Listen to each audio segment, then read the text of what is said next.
Griffith Piney Park Museum and GRAPA, the Griffith and Regional Association of the Performing Arts, would like to acknowledge the traditional custodians and first storytellers of the land on which we live, work and perform. We pay our respect to elders past, present and emerging, and we extend that respect to all Indigenous people on the airwaves today.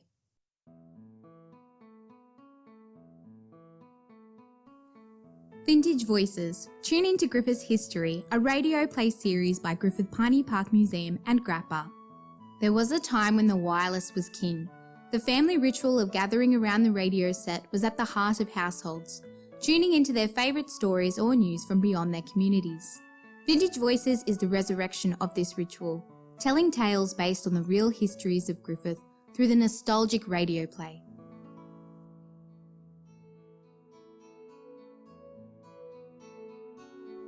The walk to school.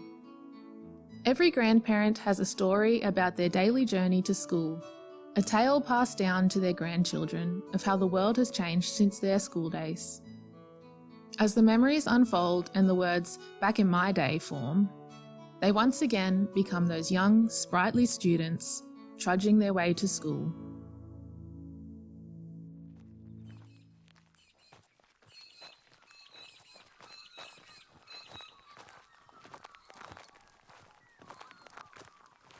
An old kerosene can full of water. Jack, not this again. And a greased up bottle suspended over the top. Yes, and the mouse runs across the bottle and slips. Straight into the water. I know, you've told me already.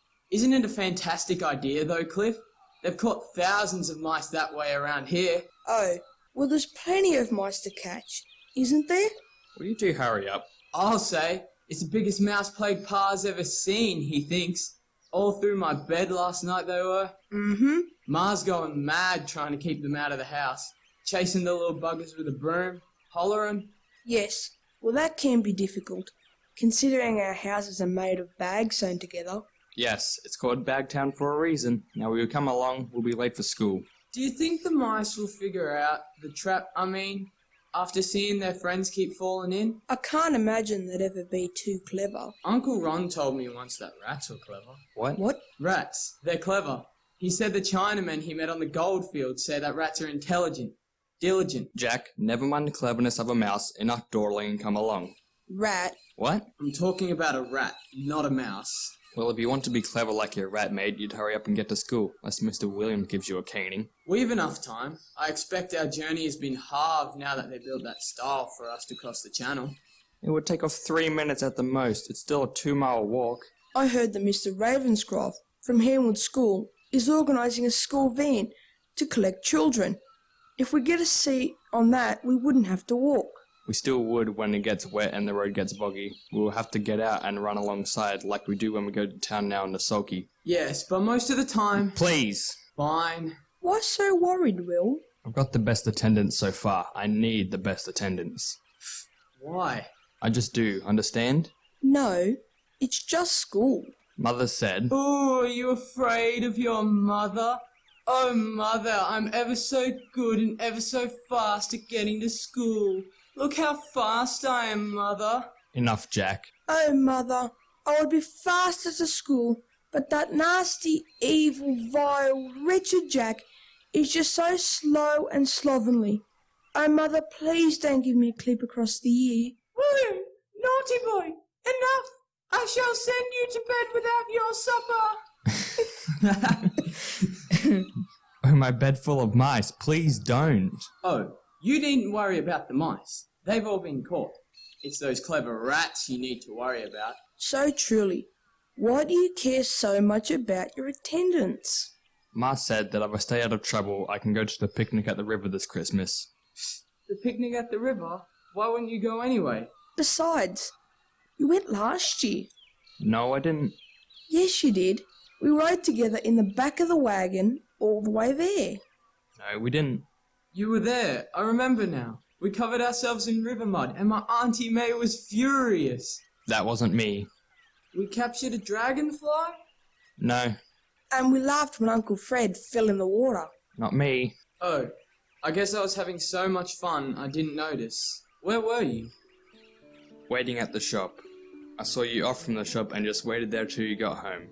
My ma wouldn't let me go, said she was worried about me not being able to swim. You all looked so excited.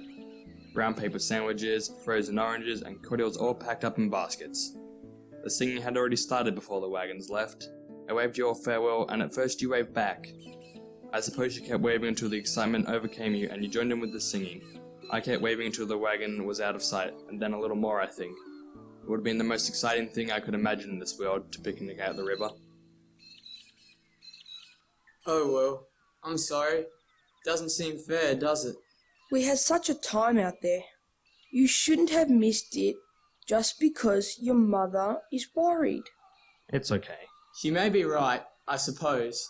It wasn't all that long ago another young boy drowned in the river. The family live out there by the river. The parents went into town in their sulky, told their boys not to go near the boat. They would have been away for hours. Imagine the fun we could have if we had a boat, Will. Out on the river fishing, we'd be like Huckleberry Finn. Would you have listened, Will? Would you have gotten in the boat while your parents were away? Yes. Well, the poor boy should have listened to his mother. Leaned over the front of the boat, fell in, and that was it. They say his brother tried to grab him. It did no good. It took them a day to find him. His poor brother, having to wait for his ma and pa to return from town to tell them what had happened. Now I remember. Crikey. Perhaps picnics at the river aren't quite so exciting. Perhaps. Well, perhaps, if we go, we could just promise to stay away from the water. There's still plenty of fun to be had without swimming. Frozen oranges. And the singing on the ride there? Well, if we want to do this, we'll have to get a move on. Have to keep that attendance up. You're right. Quick, Jack. If we start now, we can just make it. Let's go. You know, if we walk quickly, we would even have enough time to pick up one of those frozen oranges from the store. Jack! And if we run, we'll have enough time to spend cracking them open on the concrete. Let's go, boys.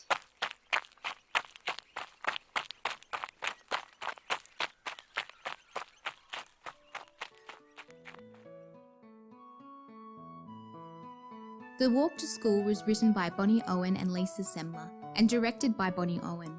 Produced by Bonnie Owen and Griffith Piney Park Museum.